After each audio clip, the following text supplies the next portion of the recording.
Apabila engkau melihat bahwa lembu atau domba saudaramu tersesat, janganlah engkau pura-pura tidak tahu. Haruslah engkau benar-benar mengembalikannya kepada saudaramu itu.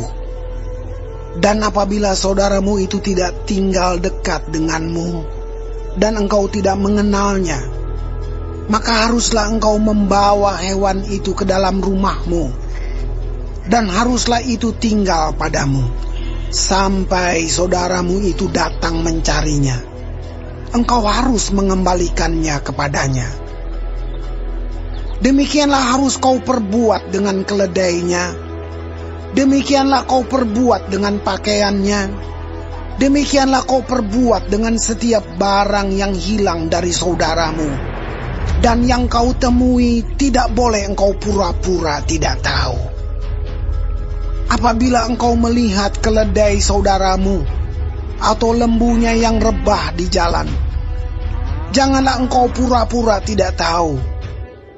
Engkau harus benar-benar menolong, membangunkannya bersama-sama dengan saudaramu itu. Seorang perempuan janganlah memakai pakaian laki-laki, dan seorang laki-laki janganlah mengenakan pakaian perempuan. Sebab setiap orang yang melakukan hal ini adalah kekejian bagi Tuhan Allahmu. Apabila engkau menemui di jalan sarang burung di salah satu pohon, atau di tanah dengan anak-anak burung, atau telur-telur di dalamnya, dan induknya sedang duduk mendekap anak-anak atau telur-telur itu, maka janganlah engkau mengambil induk itu bersama-sama dengan anak-anaknya. Setidak-tidaknya induk itu haruslah kau lepaskan, tetapi anak-anaknya boleh kau ambil. Maksudnya, supaya baik keadaanmu dan lanjut umurmu. Apabila engkau mendirikan rumah yang baru, maka haruslah engkau memagari sotoh rumahmu, supaya jangan kau datangkan hutang darah kepada rumahmu itu, apabila ada seorang jatuh dari atasnya. Janganlah kau taburi kebun anggurmu dengan dua jenis benih, supaya seluruh hasil benih yang kau taburkan dan hasil kebun anggurmu jangan menjadi milik tempat kudus. Janganlah engkau membajak dengan lembu dan keledai bersama-sama. Janganlah engkau memakai pakaian yang dua jenis bahannya, yakni bulu domba dan lenan bersama-sama. Haruslah engkau membuat tali yang terpilin pada keempat puncak kain penutup tubuhmu. Apabila seseorang mengambil istri dan setelah menghampiri perempuan itu menjadi benci kepadanya, menuduhkan kepadanya perbuatan yang kurang senonoh, dan membusukkan namanya dengan berkata, "Perempuan ini kuambil menjadi istriku, tetapi ketika ia kuhampiri, tidak ada kudapati padanya tanda-tanda keperawanan." Maka haruslah ayah dan ibu gadis itu memperlihatkan tanda-tanda keperawanan gadis itu kepada para tua-tua kota di pintu gerbang. Dan ayah si gadis haruslah berkata kepada para tua-tua itu, "Aku telah memberikan anakku kepada laki-laki ini menjadi istrinya, lalu ia menjadi benci kepadanya. Dan ketahuilah, ia menuduhkan perbuatan yang kurang senonoh dengan berkata, 'Tidak ada kudapati tanda-tanda keperawanan pada anakmu.' Tetapi inilah tanda keperawanan anakku itu." Lalu haruslah mereka membentangkan kain itu di depan para tua-tua kota.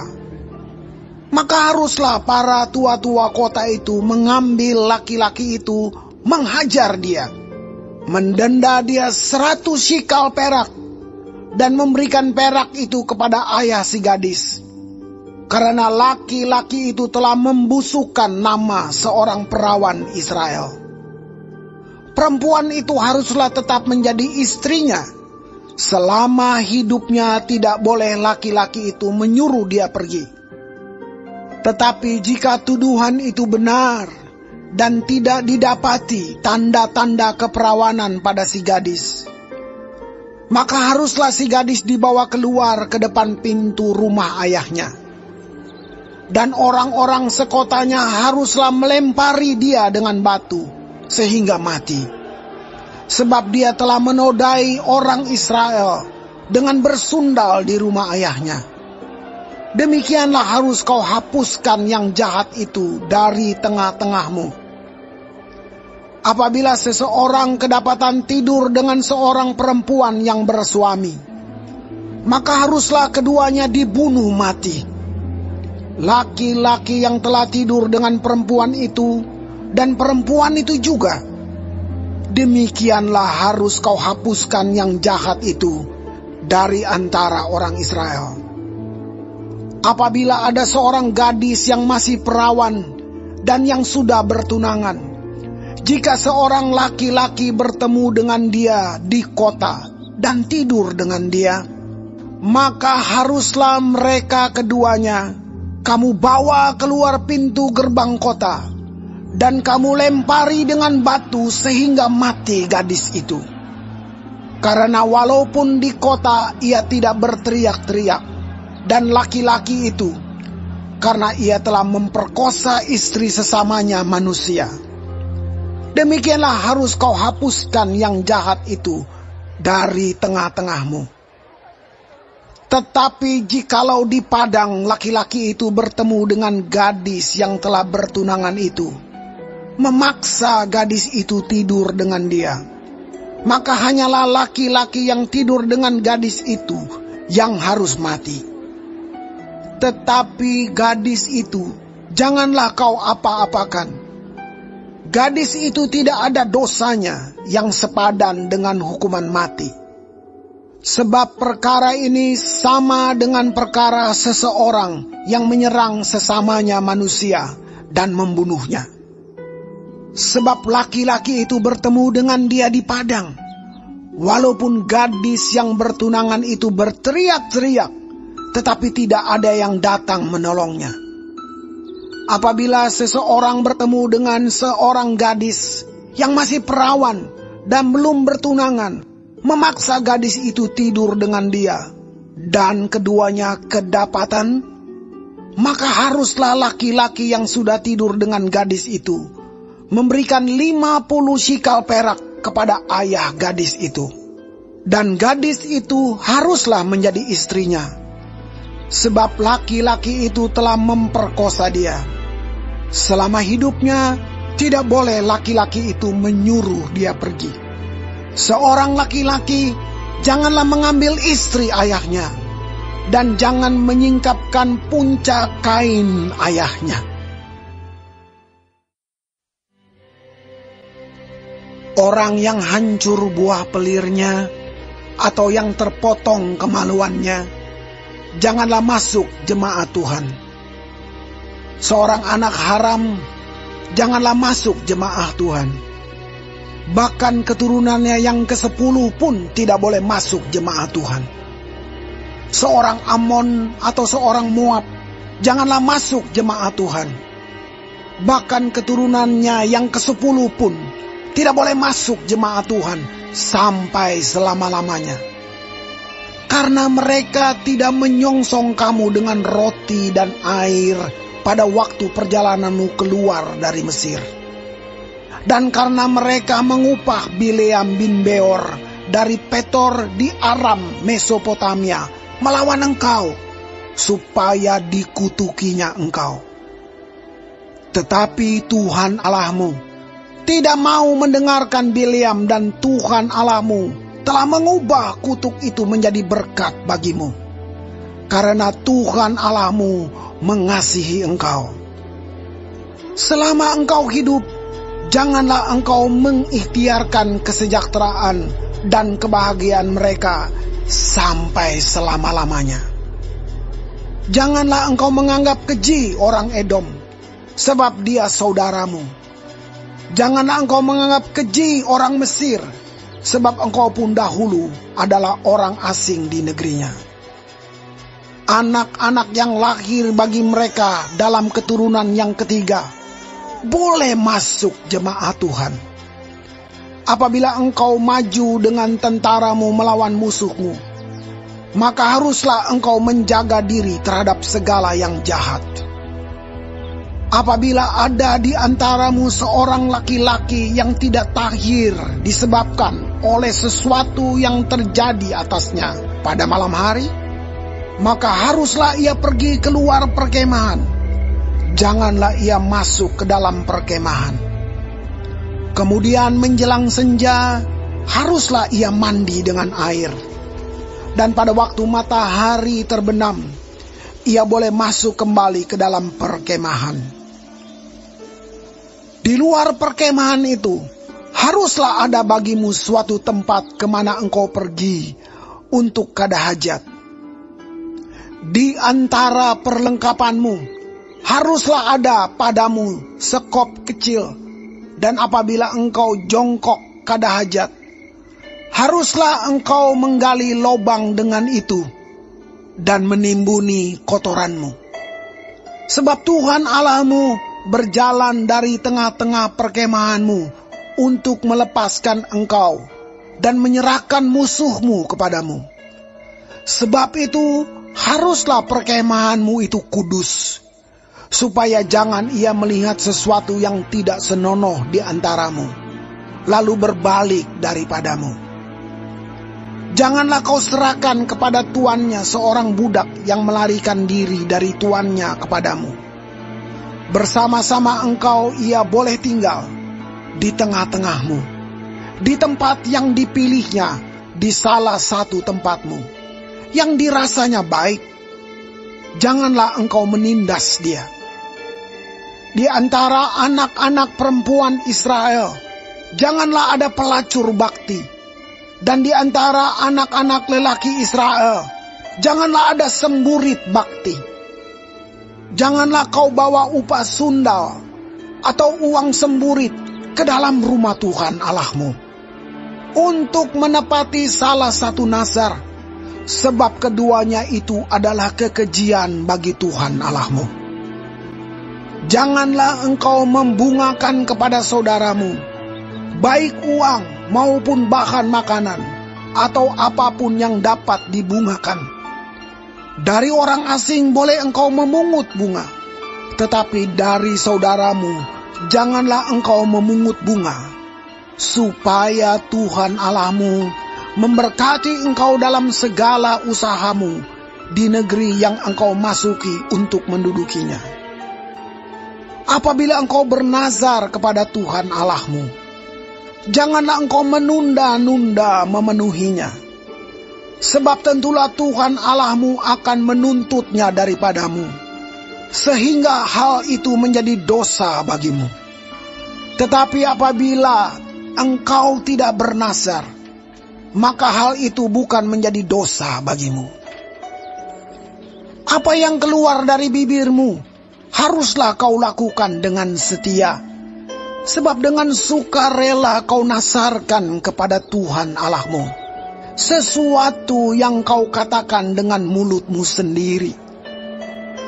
Apabila engkau melalui kebun anggur sesamamu, engkau boleh makan buah anggur sepuas-puas hatimu, tetapi tidak boleh kau masukkan ke dalam bungkusanmu.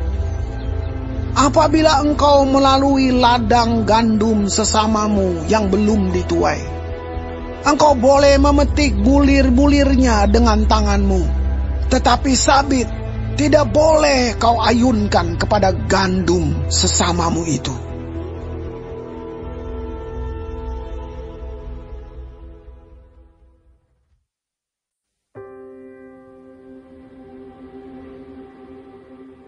Berbahagialah orang-orang yang hidupnya tidak bercela, yang hidup menurut Taurat Tuhan.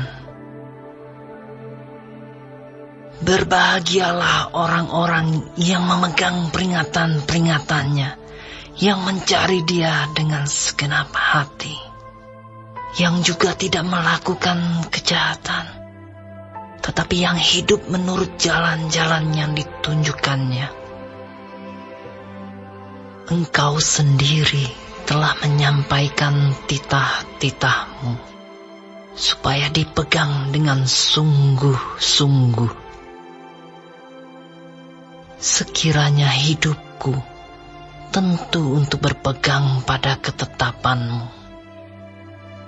maka aku tidak akan mendapat malu apabila aku mengamat-amati segala perintahmu. Aku akan bersyukur kepadamu dengan hati jujur apabila aku belajar hukum-hukum-Mu yang adil. Aku akan berpegang pada ketetapan-ketetapan-Mu. Janganlah tinggalkan aku sama sekali. Dengan apakah seorang muda mempertahankan kelakuannya bersih? Dengan menjaganya sesuai dengan firman-Mu. Dengan segenap hatiku aku mencari Engkau. Janganlah biarkan aku menyimpang dari perintah-perintah-Mu. Dalam hatiku aku menyimpan janji-Mu, supaya aku jangan berdosa terhadap Engkau. Terpujilah Engkau, ya Tuhan. Ajarkanlah ketetapan-ketetapan-Mu kepadaku.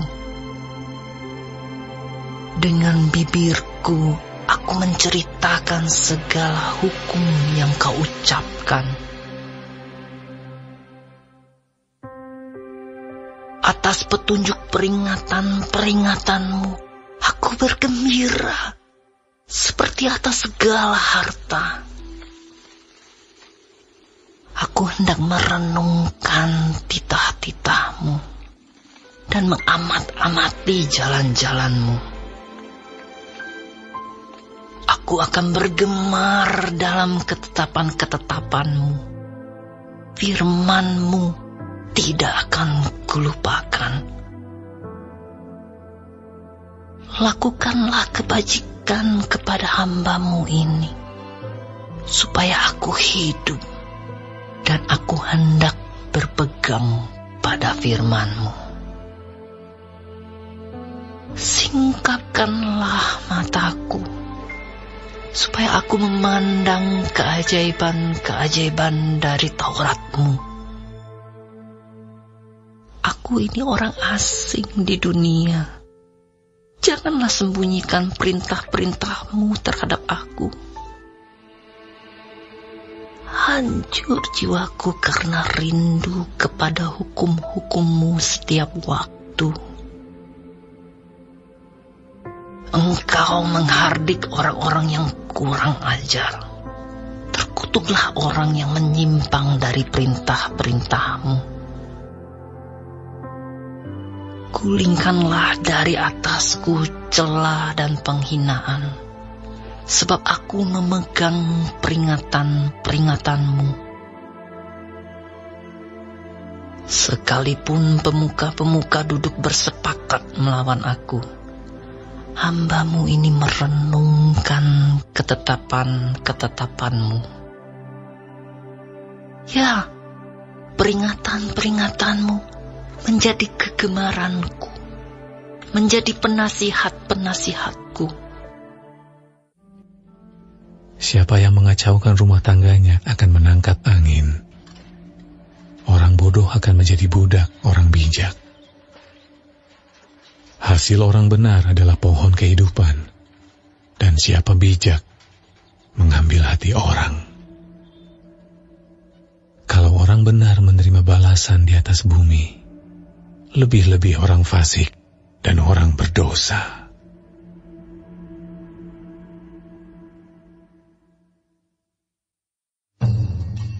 Dari situ, Yesus berangkat ke daerah Yudea dan ke daerah seberang sungai Yordan.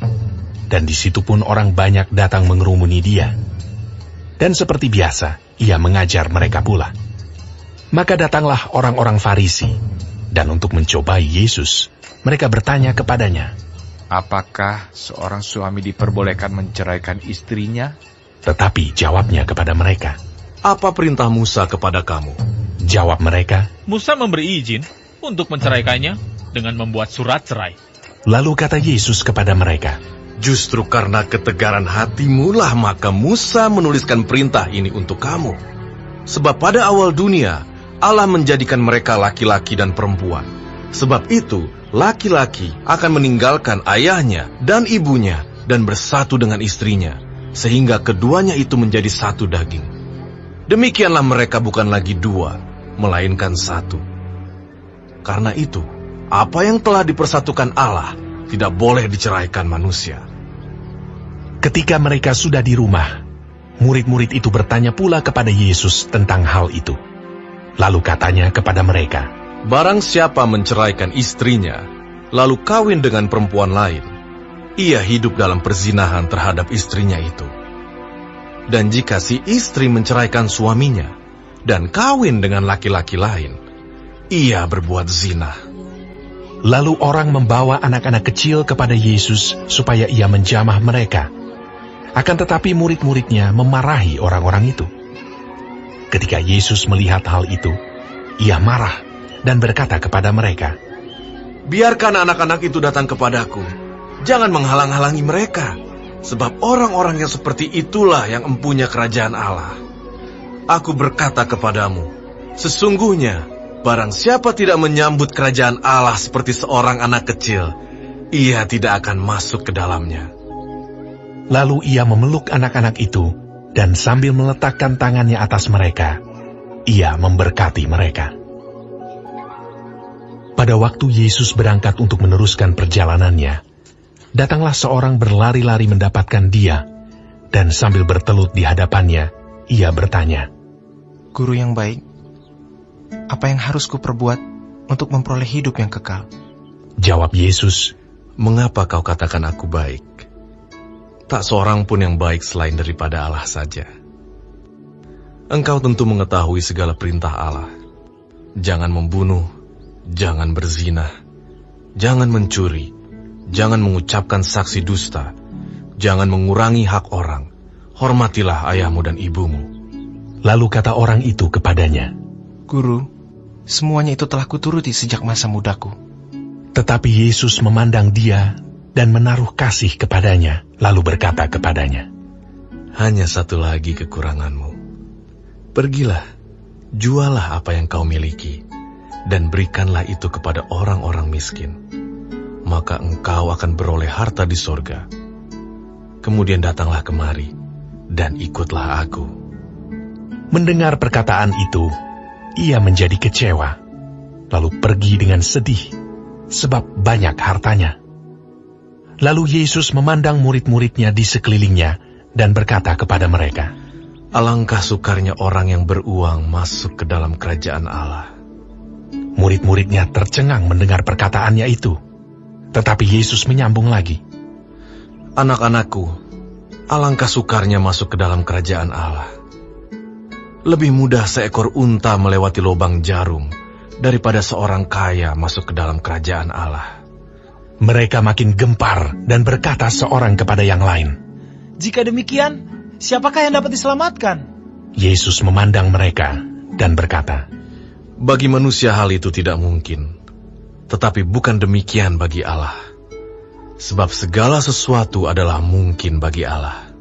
Berkatalah Petrus kepada Yesus, "Kami ini telah meninggalkan segala sesuatu dan mengikut Engkau."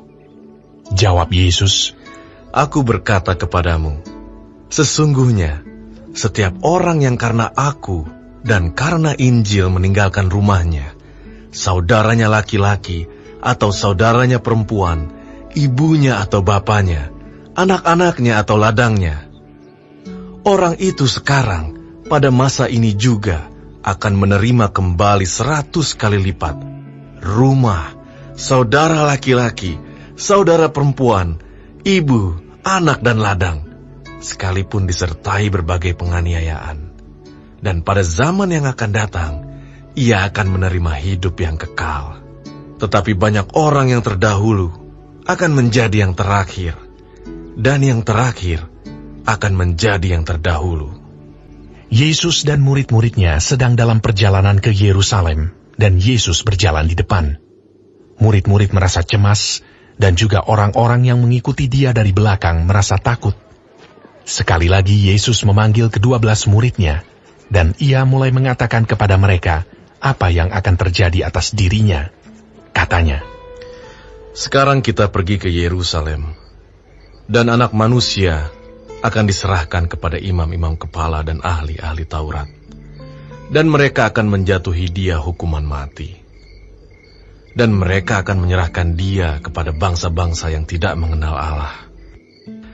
Dan ia akan diolok-olokkan, diludahi, disesah, dan dibunuh.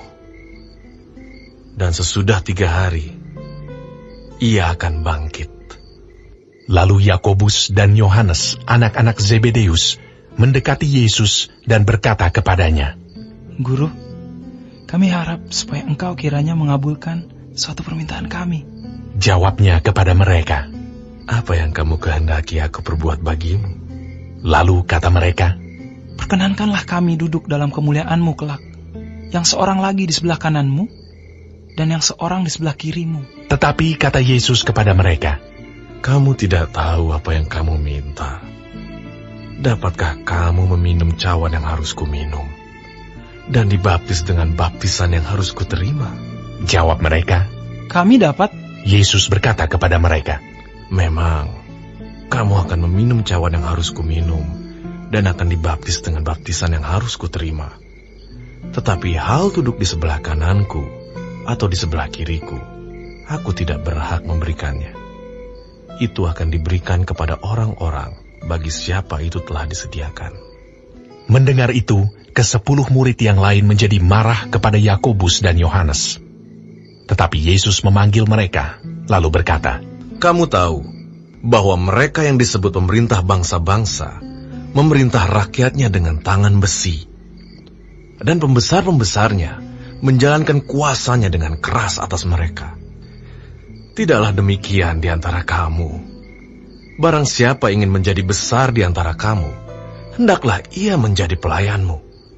Dan barang siapa ingin menjadi yang terkemuka di antara kamu, hendaklah ia menjadi hamba untuk semuanya. Karena Anak Manusia juga datang bukan untuk dilayani, melainkan untuk melayani, dan untuk memberikan nyawanya menjadi tebusan bagi banyak orang." Lalu tibalah Yesus dan murid-muridnya di Yeriko. Dan ketika Yesus keluar dari Yeriko, bersama-sama dengan murid-muridnya dan orang banyak yang berbondong-bondong, ada seorang pengemis yang buta bernama Bartimeus, anak Timeus, duduk di pinggir jalan. Ketika didengarnya bahwa itu adalah Yesus orang Nazaret, mulailah ia berseru, "Yesus, anak Daud, kasihanilah aku." Banyak orang menegurnya supaya ia diam, namun semakin keras ia berseru, "Anak Daud, kasihanilah aku." Lalu Yesus berhenti dan berkata, "Panggillah dia." Mereka memanggil orang buta itu dan berkata kepadanya, "Kuatkan hatimu, berdirilah, ia memanggil engkau." Lalu ia menanggalkan jubahnya. Ia segera berdiri dan pergi mendapatkan Yesus. Tanya Yesus kepadanya, "Apa yang kau kehendaki supaya aku perbuat bagimu?" Jawab orang buta itu, "Rabuni, supaya aku dapat melihat." Lalu kata Yesus kepadanya, "Pergilah, imanmu telah menyelamatkan engkau." Pada saat itu juga, melihatlah ia. Lalu ia mengikuti Yesus dalam perjalanannya.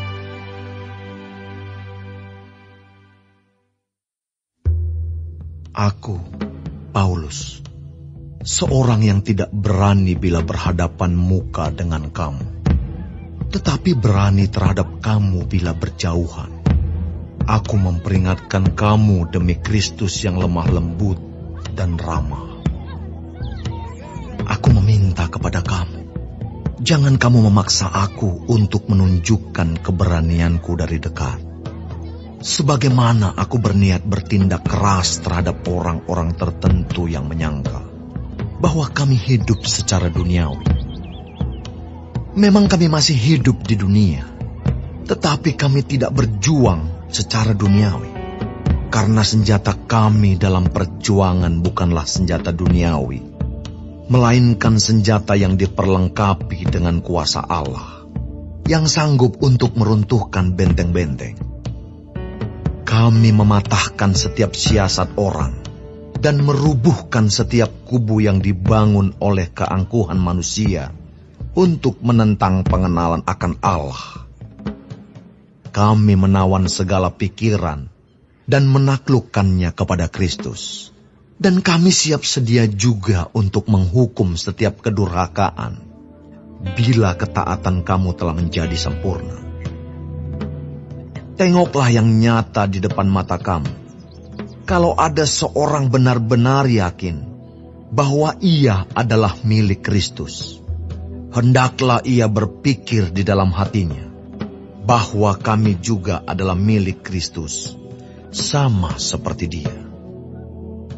Bahkan, jikalau aku agak berlebih-lebihan bermegah atas kuasa yang dikaruniakan Tuhan kepada kami untuk membangun, dan bukan untuk meruntuhkan kamu, maka dalam hal itu aku tidak akan mendapat malu. Tetapi aku tidak mau kelihatan seolah-olah aku menakut-nakuti kamu dengan surat-suratku. Sebab kata orang, surat-suratnya memang tegas dan keras, tetapi bila berhadapan muka, sikapnya lemah dan perkataan-perkataannya tidak berarti. Tetapi hendaklah orang-orang yang berkata demikian menginsafi bahwa tindakan kami bila berhadapan muka sama seperti perkataan kami dalam surat-surat kami bila tidak berhadapan muka. Memang kami tidak berani menggolongkan diri kepada atau membandingkan diri dengan orang-orang tertentu yang memujikan diri sendiri. Mereka mengukur dirinya dengan ukuran mereka sendiri dan membandingkan dirinya dengan diri mereka sendiri. Alangkah bodohnya mereka. Sebaliknya kami tidak mau bermegah melampaui batas, melainkan tetap di dalam batas-batas daerah kerja yang dipatok Allah bagi kami, yang meluas sampai kepada kamu juga. Sebab dalam memberitakan Injil Kristus, kami telah sampai kepada kamu, sehingga kami tidak melewati batas daerah kerja kami, seolah-olah kami belum sampai kepada kamu. Kami tidak bermegah atas pekerjaan yang dilakukan oleh orang lain di daerah kerja yang tidak dipatok untuk kami. Tetapi kami berharap bahwa apabila imanmu makin bertumbuh, kami akan mendapat penghormatan lebih besar lagi di antara kamu, jika dibandingkan dengan daerah kerja yang dipatok untuk kami. Ya, kami hidup supaya kami dapat memberitakan Injil di daerah-daerah yang lebih jauh daripada daerah kamu, dan tidak bermegah atas hasil-hasil yang dicapai orang lain di daerah kerja yang dipatok untuk mereka. Tetapi barang siapa bermegah, hendaklah ia bermegah di dalam Tuhan. Sebab bukan orang yang memuji diri yang tahan uji, melainkan orang yang dipuji Tuhan.